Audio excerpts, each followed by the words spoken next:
আপোনালোকে সকলোৱে জানে যে ডিমৌ সমষ্টিত নিৰ্বাচনী যুঁজখনত অৱতীৰ্ণ হ'বলৈ সুবিধা প্ৰদান কৰিছে।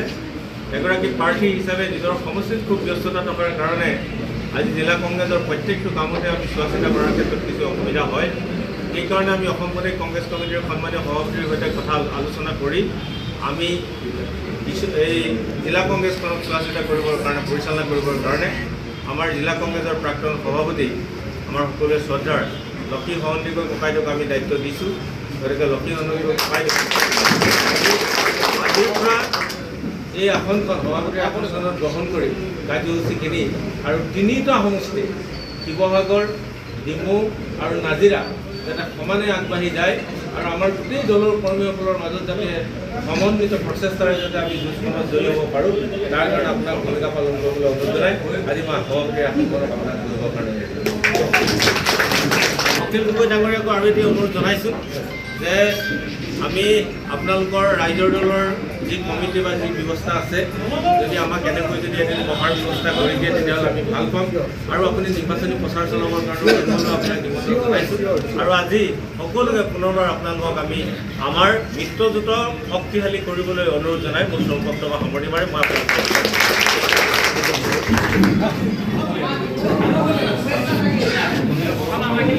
ইমান ব্যস্ততাৰ মাজত আমাৰ সভাখনত উপস্থিত থকাৰ কাৰণে মই তেখেতক ধন্যবাদ জনাইছোঁ, কৃতজ্ঞতা জনাইছোঁ।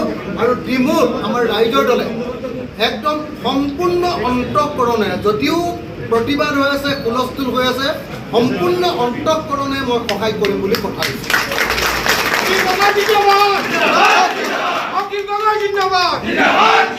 দ্বিতীয়তে ডিমৌটো এইটো কৰোঁ, নাজিৰাটো আমাৰ থাকিবই, নাজিৰাটো তেনেকৈ সহায় কৰিম। আৰু বাকী কথাবিলাক এতিয়া ফৰ্মেলি একো নাপাতি আমি ইয়াত মিটিং আকাৰে ইয়াতে অকণ বহি লৈ তলতে লগাই দেখিব পাৰিম নাই ন।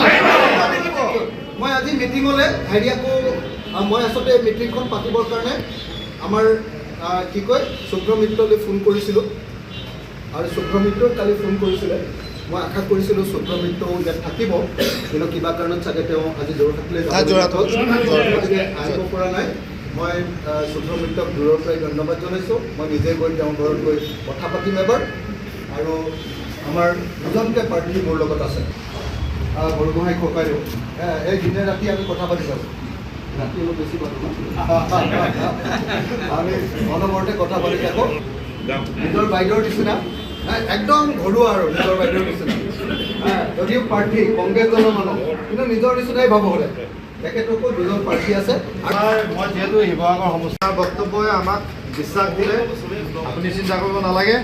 কংগ্ৰেছ জিন্দাবাদ, কংগ্ৰেছ জিন্দাবাদ, অজয় গগৈ জিন্দাবাদ, অজয় গগৈ জিন্দাবাদ, অখিল গগৈ জিন্দাবাদ, অখিল গগৈ জিন্দাবাদ, গৌৰৱ গগৈ জিন্দাবাদ, গৌৰৱ গগৈ জিন্দাবাদ, অসম প্ৰদেশ কংগ্ৰেছ জিন্দাবাদ, অসম মিত্ৰজোঁট জিন্দাবাদ, লগতে ঈদৰ শুভেচ্ছা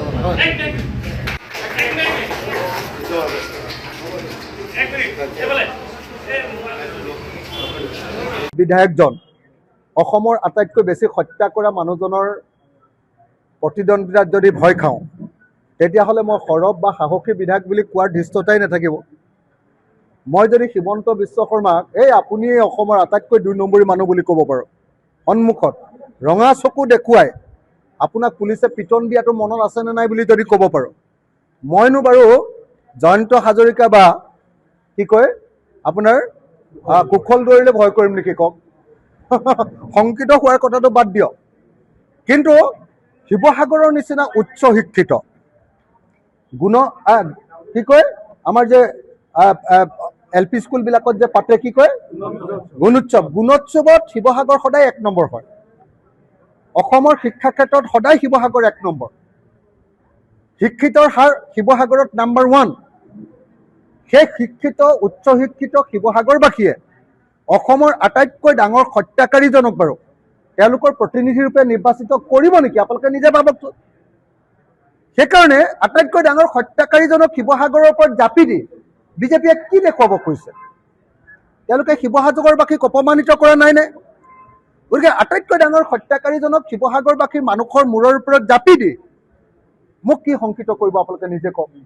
মই ভাবোঁ যে আপোনালোকে নিশ্চিত থাকক। দুটা বস্তু তুলনা কৰকচোন। যোৱা 5 বছৰত মই অসমৰ দ্বিতীয়টো ডাঙৰ বিজেপি চৰকাৰৰ দ্বিতীয়টো ডাঙৰ আটাইতকৈ ডাঙৰ প্ৰকল্প ৰংঘৰ প্ৰকল্প 142 কোটি টকাৰ প্ৰকল্প আনিলোঁ। যোৱা 5 বছৰত 205 কোটি টকাৰ আমাৰ ব্ৰহ্মপুত্ৰ নদীৰ গৰাখহনীয়া আৰু বানপানী মুক্ত কৰিবৰ কাৰণে প্ৰজেক্ট আনিলোঁ। শিৱসাগৰ টাউনৰ পানী যোগানৰ কাৰণে মই 70 কোটি টকাৰ প্ৰজেক্ট আনিলোঁ। শিৱসাগৰ গাঁওবিলাকত মই 366টা পানী যোগান প্ৰকল্প JJM প্ৰজেক্ট বহুৱালোঁ। শিৱসাগৰৰ ডিষ্ট্ৰিক্ট ষ্টেডিয়াম নাছিলে, সেইটোও বনালোঁ। শিৱসাগৰ চাৰ্কিট হাউচটো ভগা আছিলে, সেইটোও বনালোঁ। এটা এটাকৈ মই 15টা প্ৰজেক্ট আনিলোঁ। কুশল দুৱাৰীয়ে যোৱা 10 বছৰত MLA হৈ ডিমৰ কাৰণে কেইটা প্ৰজেক্ট আনিলে এবাৰ সুধি দিয়ক। প্ৰদীপ হাজৰিকা দাদাই যোৱা 20 বছৰত MLA হৈ আমগুৰিৰ কাৰণে কেইটা প্ৰজেক্ট আনিলে আপোনালোকে সুধি দিয়ক। গতিকে যি মানুহে একোৱে কাম কৰিব নোৱাৰে আৰু বিধানসভাতো মাত পাতিব নোৱাৰে আৰু বিধায়ক শব্দটোৰ অৰ্থটোও বুজি নাপাব। কুশল দুৱাৰীক যদি আপুনি সোধে যে বিধায়কৰ কাম কি, লেজিছলেচাৰ এই বানানটো এবাৰ ক'বলৈ ক'বচোন কুশল দুৱাৰীক সুধিবলৈ ক'বচোন যে বিধায়ক মানে কি। বিধায়কে যে বিধান ৰচনা কৰে, বিধায়কে বিধান ৰচনা কৰাৰ আগত আইন হোৱাৰ আগত যিটো ড্ৰাফ্ট থাকে সেইটোৰ নাম কি বুলি সুধি চাবচোন আপোনালোকে। ইংৰাজীত এদিন কুশল দুৱাৰীক আমাৰ বিধায়কবিলাকৰ কাম কি, মূলতঃ আইন এখন ৰচনা কৰা নহয় জানো? ইংৰাজীত আইন ৰচনা কৰিব পাৰিলেহে এজন বিধায়ক হ'ব পাৰে। কুশল দুৱাৰীৰ মূৰটো যদি আপোনালোকৰ ঘৰটোৰ ৱালত যদি মাৰিও দিয়ে তেতিয়াহ'লে কুশল দুৱাৰীৰ মূৰৰ পৰা এখন ইংৰাজীত আইন ওলাই আহিব নেকি বাৰু? আপোনালোকে নিজে কওকচোন। সেইজন মানুহক বিধায়ক পদৰ কাৰণে বিজেপিয়ে উলিয়াই দি মোক যদি কয় যে তুমি ভয় খাইছা নেকি, তেতিয়াহ'লে মই ক'ম ভয়ৰ সংজ্ঞা আমি বদলাব লাগিব। Thank you. আজি ৰাইজৰ দলৰ লগত কংগ্ৰেছ দলৰ মিত্ৰতা সম্পৰ্কীয় বৈঠক সমাপন হ'ল। আমি শিৱসাগৰ জিলা কমিটি কংগ্ৰেছ দল, শিৱসাগৰ ব্লক কংগ্ৰেছ দল, শিৱসাগৰ টাউন কংগ্ৰেছ দল আৰু গৌৰীসাগৰ ব্লক কংগ্ৰেছ দল সকলোৰে সৈতে আজি ৰাইজৰ দলৰ বৈঠক অনুষ্ঠিত হ'ল আৰু 2026 চনৰ বিধানসভা নিৰ্বাচন আমি ঐক্যবদ্ধভাৱে খেলিবৰ কাৰণে সিদ্ধান্ত গ্ৰহণ কৰিলোঁ। আজি অত্যন্ত সৌহাৰ্দ্যপূৰ্ণ মৰমৰ পৰিৱেশত আমি দুয়োটা দলে সিদ্ধান্ত লৈছোঁ যে বিজেপি RSSক খেদিম, বিজেপি RSSক পৰাজিত কৰিম আৰু তাৰ কাৰণে ঐক্যবদ্ধভাৱে একেলগতে আমি ইলেকশ্যন মেনেজমেণ্ট কমিটি গঠন কৰিবৰ কাৰণে সিদ্ধান্ত গ্ৰহণ কৰিছোঁ। ৰাইজৰ দল, কংগ্ৰেছ, জাতীয় পৰিষদ, CPM, CPIML আৰু APHLC 6টা দল আমি একলগ হৈছোঁ। আটাইকেইটা দলৰ যি ইয়াত কমিটি আছে আটাইকেইটা দলে ঐক্যবদ্ধভাৱে আমি নিৰ্বাচন সমিতিবিলাক কৰিম আৰু নিৰ্বাচনী কাৰ্যালয়বিলাক পৰিচালনা কৰিম আৰু ঐক্যবদ্ধভাৱে এই প্ৰথমবাৰৰ কাৰণে অসমৰ ইতিহাসত আঞ্চলিক দলবিলাকৰ লগত লগ লাগি কংগ্ৰেছে ঐক্যবদ্ধভাৱে চৰকাৰ গঠন কৰিবৰ কাৰণে আগবাঢ়ি যাব। মানে আপোনালোকে নিশ্চয় মনত সকলোৱে জানে যে যি মানুহ হত্যাকাৰী তেওঁৰ মুখত সদায় হত্যাকাণ্ডৰ কথাই ক'ব। যি মানুহ দুষ্ট সেই মানুহে মানুহক কেৱল মাৰিম কাটিম এইবিলাক শব্দই ক'ব। সকলোৱে জানে যে জয়ন্ত হাজৰিকাই অসমত 26জন মানুহক হত্যা কৰিছে। অসমৰ আটাইতকৈ ডাঙৰ হত্যাকাৰীজনৰ নাম জয়ন্ত হাজৰিকা আৰু সেই জয়ন্ত হাজৰিকাজনেই কুশল দুৱাৰীৰ নাম লৈ এতিয়া বিজেপি দলৰ প্ৰাৰ্থী হিচাপে শিৱসাগৰত প্ৰতিদ্বন্দ্বিতা কৰিছে। গতিকে তেওঁৰ মুখত মাৰিম আৰু কাটিম হত্যা কৰিম কথাটোৰ বাহিৰে কি আহিব পাৰে? আৰু যিহেতু তেওঁ ইয়াৰ আগতে 26জন মানুহক হত্যা কৰিছে, গতিকে মই ভাবোঁ যে অখিল গগৈক হত্যা কৰিম বুলি কোৱা কথাটোক অসম পুলিচে গুৰুত্ব দি ল'ব লাগে। DGPয়ে চৌমতো গোচৰ ৰুজু কৰিব লাগে আৰু তেওঁক গ্ৰেপ্তাৰ কৰাৰ কুশল দুৱাৰী বা জয়ন্ত হাজৰিকাক গ্ৰেপ্তাৰ কৰাৰ ব্যৱস্থা কৰিব লাগে।